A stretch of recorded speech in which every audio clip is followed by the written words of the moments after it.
Merci de votre écoute, merci d'être avec nous. 445e jour de guerre et c'est une voix qu'on entend très régulièrement depuis plusieurs mois maintenant et depuis le 7 octobre particulièrement. Stéphane Juffat, rédacteur en chef de la MENA, la Metula News Agency, il est avec nous en direct. Bonjour Stéphane. Bonjour Ilana, bonjour aux auditeurs, téléspectateurs de Radio J. Merci beaucoup Stéphane d'être avec nous ce matin. Toujours un grand plaisir avec vous de décrypter, de commenter l'actualité en Israël. Alors on va peut-être commencer par la menace des Houthis du Yémen. Encore deux nouvelles attaques revendiquées cette nuit. Une Israélienne de 60 ans a été grièvement blessée. Du côté de l'exécutif israélien, on parle peut-être d'une attaque contre l'Iran directement.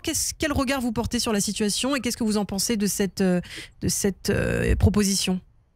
Il faut diviser les choses. Les Houthis, c'est une petite nuisance relativement, bien qu'il m'ait réveillé à 2 heures du matin parce que tous les radars s'allumaient au rouge dans la région de Tel Aviv et dans la région de Beersheva.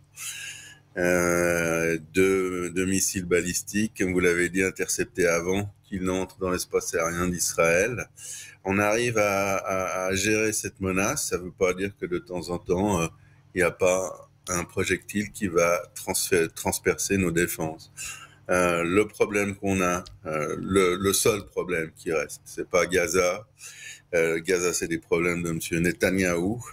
Le Liban, on l'a vu ensemble depuis le 8 décembre, depuis l'attaque et la prise de Damas par les rebelles. Il n'y a pas eu un tir de la part du Hezbollah. Le problème, c'est que l'Iran court vers la bombe atomique avec tous les moyens à sa disposition. Ils comprennent qu'avec la venue de Donald Trump et puis la disparition des proxys, pratiquement tous les proxys à part les Houthis des Iraniens, ils comprennent qu'ils sont à haut risque, surtout qu'ils n'ont plus de défense antiaérienne, ça aussi on l'a évoqué. Donc frapper l'Iran à sa tête serait une bonne chose, serait une bonne décision selon vous ? Pas à sa tête, Ilana, à son infrastructure nucléaire. On imagine ce que serait la discussion qu'on aurait ce matin si l'Iran possédait la bombe atomique. Et c'est ça qu'il faut éviter. Donc ils l'ont pas encore, mais ils sont très près d'avoir un prototype de bombe atomique. Normalement, ça suffit pas, mais avec un régime aux abois aussi notamment à cause de l'exemple donné par les rebelles en Syrie. Toutes les dictatures de la région ont une trouille incroyable que ça se passe aussi chez eux. On annonce d'énormes manifestations en Iran et les populations qui sont maltraitées comprennent qu'elles ont maintenant la possibilité de renverser un régime dictatorial, qu'un régime, ça se renverse. Et notamment en Égypte, le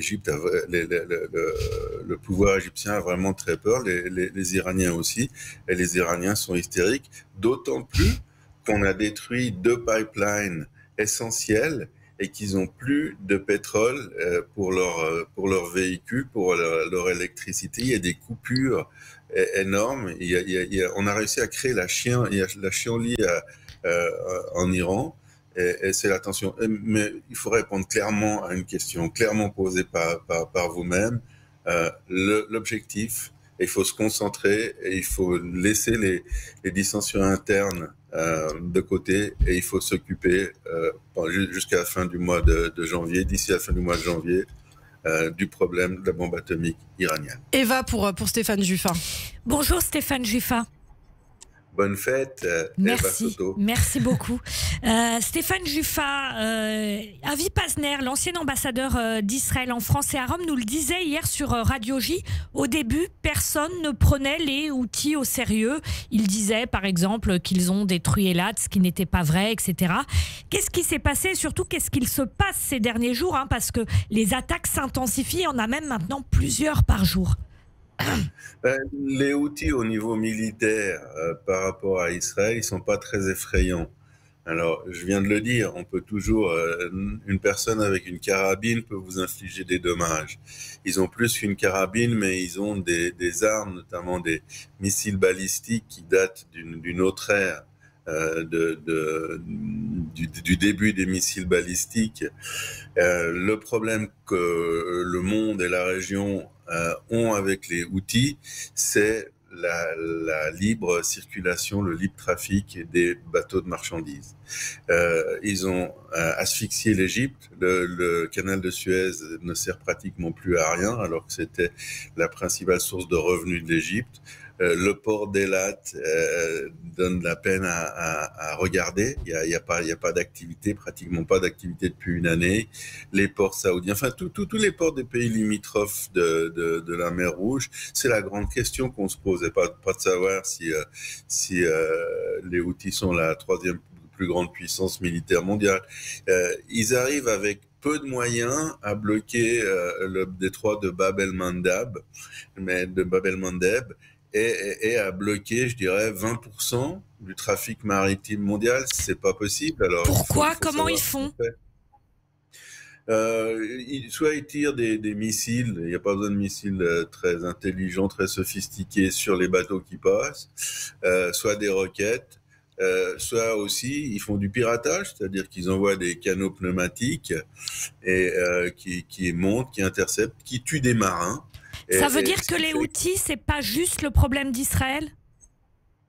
Non, c'est certainement pas juste le problème d'Israël, c'est le problème de la libre circulation des bateaux, c'est le problème des coûts des marchandises que vous payez à Paris, parce que les bateaux ne veulent pas, à cause des assurances. Les primes d'assurance sont de l'ordre de 5 à 10 fois plus élevées que d'habitude, et les bateaux utilisent énormément de pétrole pour faire le tour de l'Afrique, pour arriver jusqu'à chez vous, pour vous offrir les cadeaux de Noël.